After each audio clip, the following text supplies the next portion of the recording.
Olá,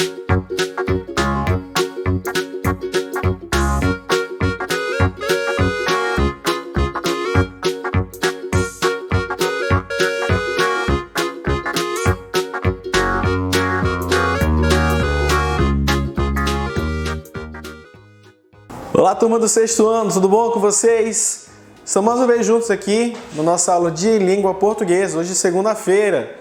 Bom dia para você que está assistindo de dia, boa tarde para quem está assistindo de tarde e boa noite para quem está assistindo de noite, mas quem está assistindo de madrugada, boa sorte. Estamos na nossa aula de língua portuguesa e nós vamos falar hoje sobre sintagmas, sintagma verbal e sintagma nominal. Bem, mas antes de nós entrarmos no nosso assunto, nós vamos falar, nós vamos dar aqui as respostas a respeito do nosso relato, que nós fizemos, nossa reportagem de divulgação científica, que nós trabalhamos na aula anterior, que tratava sobre questões ali de reciclagem, de um desenvolvimento sustentável. Então, nós vamos tratar a respeito disso, colocar aqui as respostas e aí nós vamos entrar nesse assunto. Não se preocupe, o nome é meio estranho, mas eu tenho certeza que você vai compreender, tá bom? Vamos aqui para nossas respostas e aí depois você já vai para o nosso assunto de hoje. Vamos lá? Vamos para nossas respostas, vamos lá!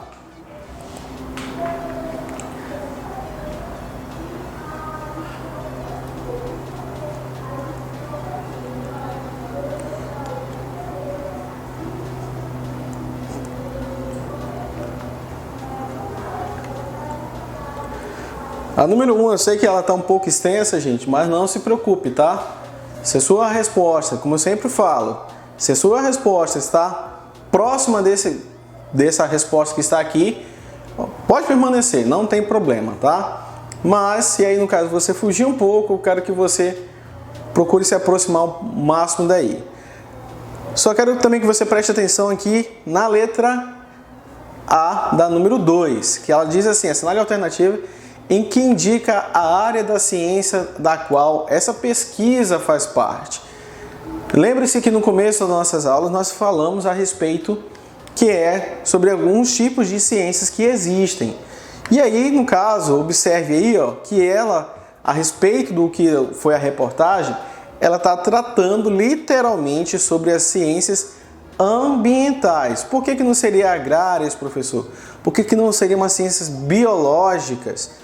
Ou até físicas, mas no caso seria ambiental, porque também está se tratando do meio ambiente, gente, ou seja, ali é uma reciclagem, tem como eu falei no começo da aula, tem um desenvolvimento sustentável, ou seja, não querendo trazer um prejuízo para a natureza.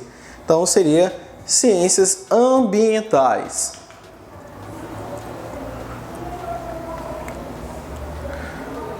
Se você também colocar aí, esse texto foi escrito para quem? Para jovens e adultos e também pessoas interessadas na preservação do meio ambiente.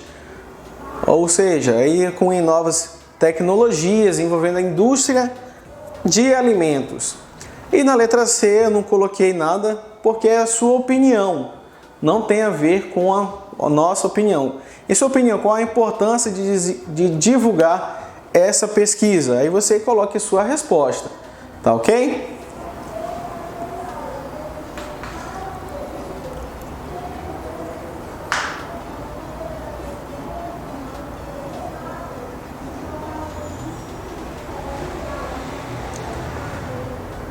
Talvez você tenha dúvida nessa questão da letra B, da número 3 também. A linha fina. O que é essa linha fina, professor? A linha fina, gente, ela é como se fosse o subtítulo do título. Então, ou seja, ela vem um pouco, às vezes, até um pouco mais do que o próprio título, ou a manchete, como algumas pessoas gostam de classificar. Ou seja, ela vai trazer o que aquele título vai como se fosse uma explicação a respeito do que vai ser tratado no texto, certo? Aí vem a letra C, que diz assim, o lead, ele se encontra onde? Lembra-se que o lead são aquelas perguntas, quem, por quê, quando, como, e aí você vai encontrar justamente praticamente essas respostas no primeiro parágrafo.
Observe aí, ó, no caso do que eu estava falando na questão anterior.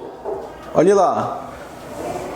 Vem o título, que é os cientistas brasileiros desenvolvem embalagens biodegradáveis, ativas e inteligentes. Aí vem gravata ou linha fina. Observe, se você observar bem, a forma da letra ela está um pouquinho diferente do título. Ou seja, perdão, do título não, do corpo do texto, né? Observe que ela está um pouquinho como se fosse inclinada. No caso é chamado de itálico, tá? Então, ou seja, ela está um pouquinho mais diferente do que o resto do texto. Então, no caso aí, seria a linha fina.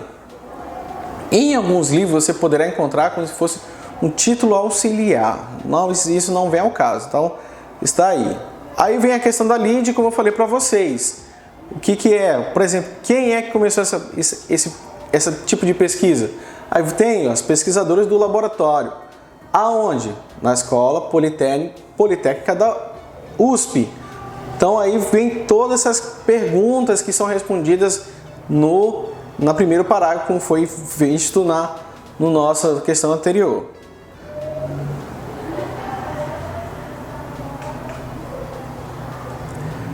E chegamos no nosso assunto de hoje.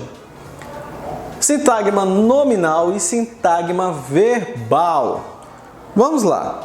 A oração é uma unidade sintática construída por sintagmas, estruturas que desempenham funções sintáticas específicas para auxiliar na construção de sentido de uma frase. Os sintagmas são classificados com o papel que desempenham em uma oração.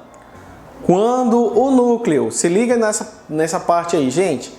Quando o núcleo, ou seja, o que é núcleo, professor? Está aí entre parênteses, palavra mais importante, de um sintagma for um nome, ele será um sintagma nominal. Aí tem ali o SN, então seria a abreviação de sintagma nominal, tá? Aí vem também, quando o núcleo, ou seja, a palavra mais importante de um sintagma for uma forma verbal, ele será um sintagma verbal, ou SV. Aí olha aí o exemplo. O cérebro manda uma ordem para o músculo. Aí vem, o exemplo pode ser dividido em dois sintagmas. Observe, o cérebro, que é o sintagma nominal, e manda uma ordem para o músculo, que seria o sintagma verbal. Aí qual é o núcleo de ambas? Ou seja, tanto do sintagma nominal como do sintagma verbal. Está aí, gente. No caso, qual é o sintagma nominal? O núcleo do sintagma seria o cérebro. E qual seria o núcleo do sintagma verbal? Manda. Eu sempre venho falado isso e eu vou bater sempre nessa tecla. Gente, se liguem no verbo. O segredo está no verbo. Por quê, gente? Observaram aqui, ó. Manda. Manda vem do verbo mandar. Ou seja, a frase está dizendo o cérebro manda uma ordem para o músculo. Ou seja, se eu tirar aqui a palavra cérebro, fica estranho, porque como é que seria? Ou manda uma ordem para o músculo? Então, ou seja, nesse caso aqui, ele é um sintagma nominal, porque cérebro não é um verbo, e também ele é o núcleo, ou seja, a palavra mais importante. Da mesma forma, se, no caso, eu tirar manda, o cérebro, uma ordem para o músculo, fica estranho. Então, não há uma construção de uma frase. Lembre-se que a frase ela tem que ter sentido. Mesmo ela tendo um verbo, se ela não tiver sentido, ela não vai ter ali, não vai ser classificada como uma frase. Então, nesse caso, desse sintagma verbal, o nome já está dizendo, verbal, exige-se o quê? Verbo. Então, quando você, como eu sempre tenho falado, você encontrou o verbo, você encontrou praticamente metade das respostas. Então, observe nesse caso, tá ok? Então, faça aí as atividades da página 22 a 25 e aí na próxima aula nós vamos dar aqui para vocês as respostas. Vamos para a nossa frase de hoje, que vem de Aristóteles, o filósofo grego, que ele diz assim: a dúvida é o princípio da sabedoria. Então, se você tem dúvida, você está no caminho certo, tá bom? Vou ficando por aqui, um abraço virtual e até a próxima. Tchau, tchau!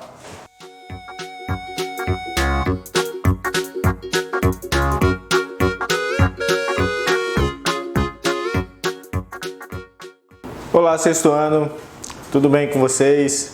Espero que vocês estejam se cuidando, espero que estejam aprendendo bastante. Então a gente vai continuar aqui. Hoje aula relativa ao dia 24 de agosto, aula de matemática. Vamos continuar com frações. Você pode acompanhar essa aula a partir da página 32 do livro.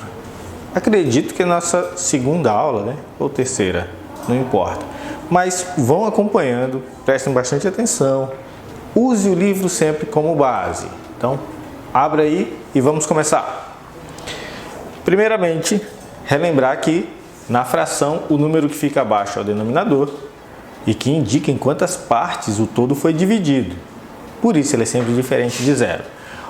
O número que fica acima é o numerador, que indica quantas partes são consideradas. No exemplo, uma colcheia, que foi o assunto que falamos na última aula sobre música, 1/8 é o tempo de duração da semibreve. Isso significa que ela foi dividida em 8 partes e considerou apenas uma dessas partes, só para relembrar. E lá na página 32, ele ensina como ler as frações. Então a gente tem ali do lado esquerdo, frações, primeiramente nessa tabela, denominadores menores que 10. Então, quando tem ali 1 sobre 1, ele é a mesma coisa que 1, ele é um inteiro. Na linha seguinte, tem 1 sobre 2.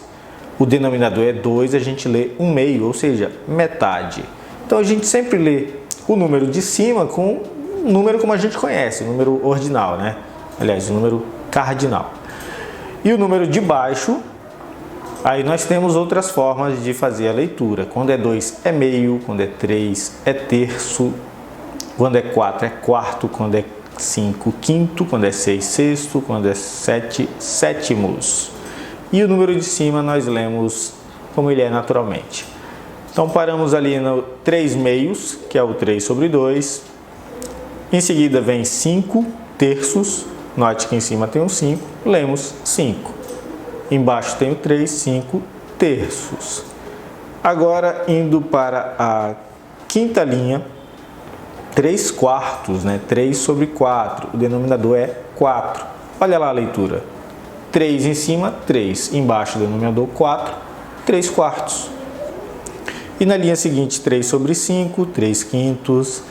Na linha seguinte, 2 sobre 6, 2 sextos. Na linha seguinte, 4 sobre 7, 4 sétimos. Essa tabela continua no seu livro. Eu destaquei apenas essa parte. Termina de ler aí, por favor. A próxima tabela.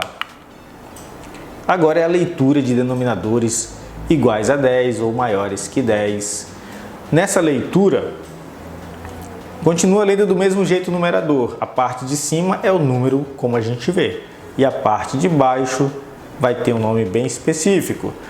Na primeira linha tem 2 sobre 10. O denominador é 10, a leitura é décimos. Na linha seguinte, 9 sobre 11. O denominador é 11, lemos 9 onzeavos. De novo, o numerador a gente lê como está lá, 9. Embaixo tem 11. Então é onzeavos.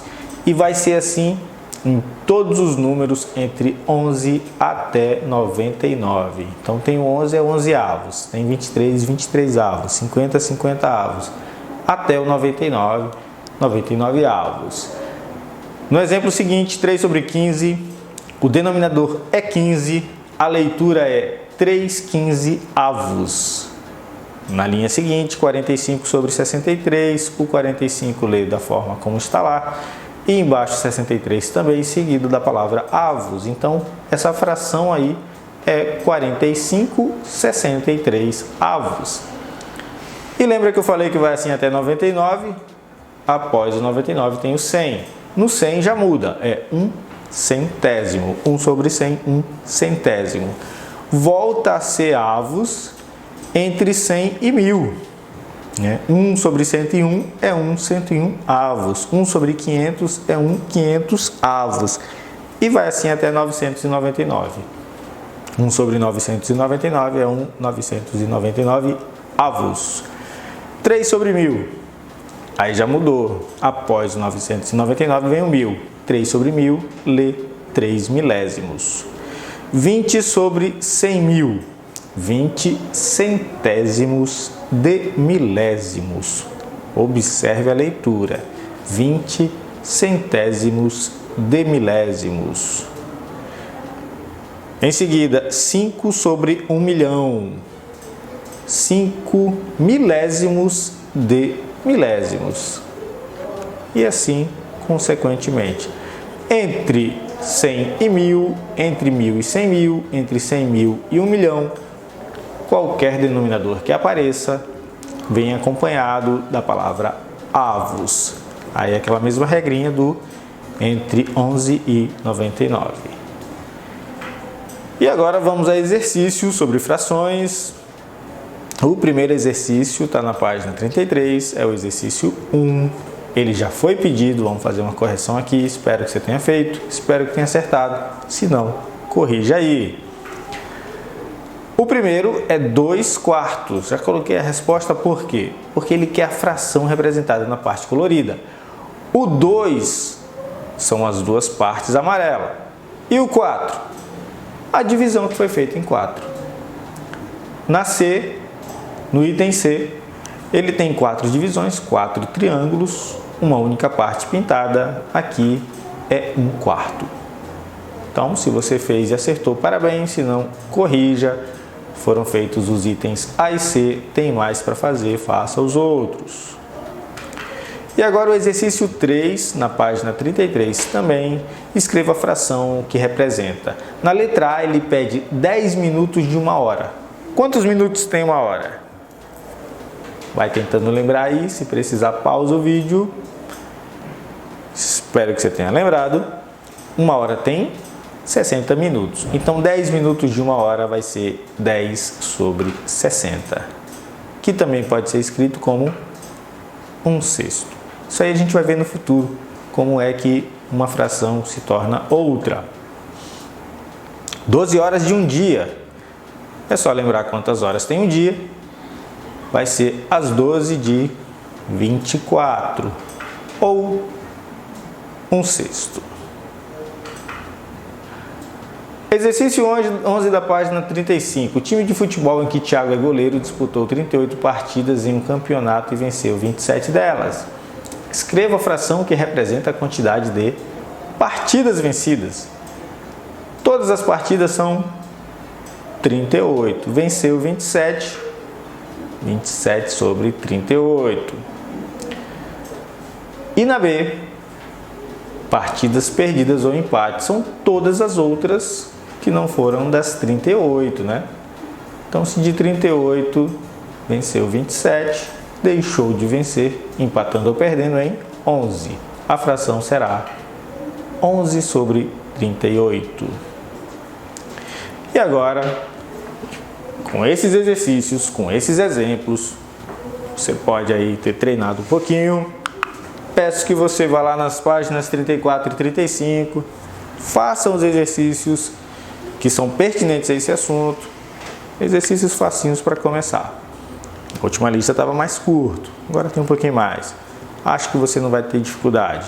Então, obrigado, sexto ano, e até a próxima aula.